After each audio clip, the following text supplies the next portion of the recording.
별이 빛나는 밤에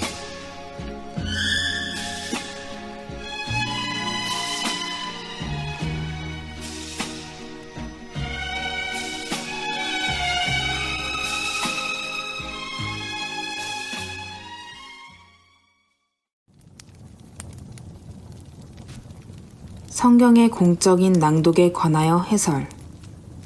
본문은 6일차에 나와 있습니다. 질문.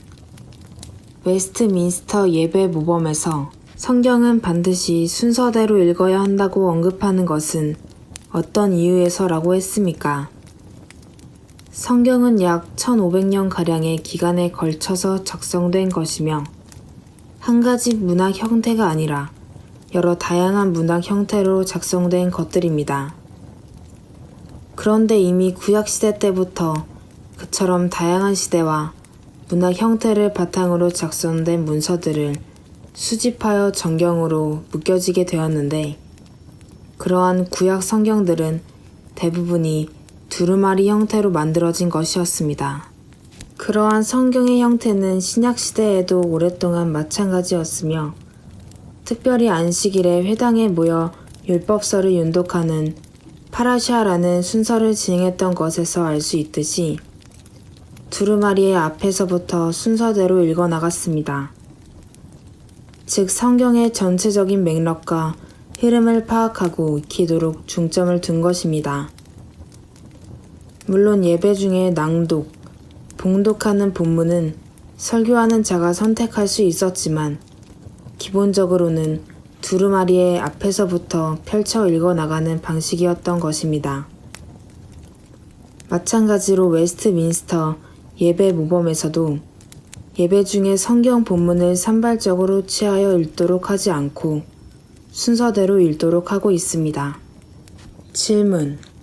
웨스트민스터 예배 모범에서 언급하고 있는 성경 낭독, 봉독의 순서는 결국 공중 예배의 중요한 순서로서 따로 세워진 직분자에 의해 수행되도록 한 것입니까? 종교개혁과 관련하여 우리들이 간과하지 말아야 할 것이 있는데, 그것은 이단 로마 카톨릭의 모든 신앙 형태를 배제하는 것이 종교개혁이 아니라는 사실입니다. 이단 제 세례파들조차도 그처럼 이단 로마 카톨릭과 유사한 모든 형태들을 배제하지 않았습니다. 오직 성경에 근거하지 않은 잘못되고 미신적인 이단 로마 카톨릭의 전통과 신앙을 개혁한 것일 뿐으로 구약시대에서 신약시대 그리고 3세기 이후 이단 로마 카톨릭의 교회에서도 봉독직이라고 하는 특정한 직분이 구별되게 이어져 왔고, 종교개혁자들도 그러한 직분을 인정하여 예배 때의 중요한 직무를 담당하도록 했었습니다. 웨스트민스터 예배 모범에서도 그러한 직무의 수행을 바탕으로 하여 성경 낭독에 대해 서술하고 있는 것입니다. 그러므로 목사가 아니라도 예배 때에 성경을 낭독하도록 세울 수 있지만, 최소한 특정 업무를 담당하는 자로서의 교사나 장차 목회를 하려고 준비하는 사람을 노회의 허락 가운데에서 세우도록 한 것입니다.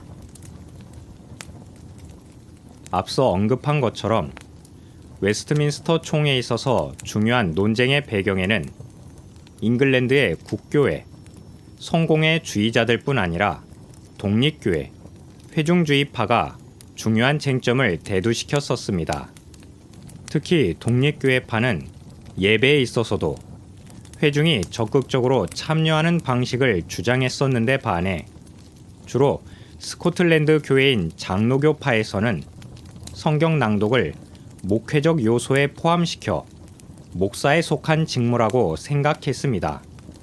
잉글랜드에서는 감독 시대나 종교개혁 시대에 이르기까지 대독자 제도가 있었으나 스코틀랜드의 장로교회들은 예배 시작 부분을 맡기기 위해 성도들 중에서 낭독자를 세웠습니다.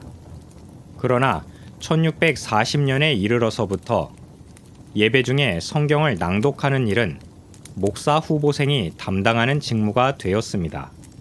그러므로 웨스트민스터 대교리 문답 제 156문답에서도 이르기를 비록 모든 사람이 다 회중 앞에서 공적으로 말씀을 읽도록 허용되어 있지는 않다고 하여 공적으로 성경을 낭독하는 일을 행하기에 합당한 자로 택함을 입은 사람이 행해야 함을 언급하고 있습니다. 즉, 사적으로는 누구나 다 성경을 읽어야 하지만 공적인 예배에서는 반드시 부르심을 입은 합당한 사역자인 목사가 그러한 목사가 부재 시에는 목사 후보생이 감당하도록 하고 있습니다. 사실 예배 시에 성경을 낭독하는 것과 관련해서는 기본적으로 설교권과 연계하여 이해해야 하는데 1643년 11월에 소집되었던 교회 정치와 관련한 총회에서 성경을 읽는 것이 목회적인 기능이라고 보는 입장을 취한 자들은 성경 읽기가 항상 강해와 곁들여 실행되어야만 한다는 전제를 바탕으로 한 것이었습니다. 즉, 설교할 자격이 있는 사람들만이 성경을 읽어야 하고 그들이 성경을 해석해야 한다는 것이 웨스트민스터 총회에 참석한 장로 교도들의 견해였던 것입니다. 그러한 입장 가운데서 볼 때에 목사는 성경을 해석하고 적용하는 자이나 박사들은 성경을 해석만 하고 적용하지는 않으며 대독자의 경우에는 성경을 해석한다거나 적용하는 일을 전혀 하지 않는다는 점에서 스코틀랜드의 장로 교도들은 대독자 제도를 장려하지 않았던 것입니다. 이 점에 있어서 사무엘 루터포드는 목사란 대체로 거의 모든 예배에서 설교하도록 기대하고 주장하는 사람이라고 한데 반해 알렉산더 핸더슨은 목사 후보생의 설교와 목사의 설교 사이에는 차이점이 있으니 가장 큰 차이점은 목사 후보생은 말씀의 적용을 하지 않는 것이다라고 말했다고 하니 그처럼 예배에서 성경을 낭독하는 것과 관련해서 설교권이 중요한 의미를 가지는 것이었음을 알 수가 있습니다.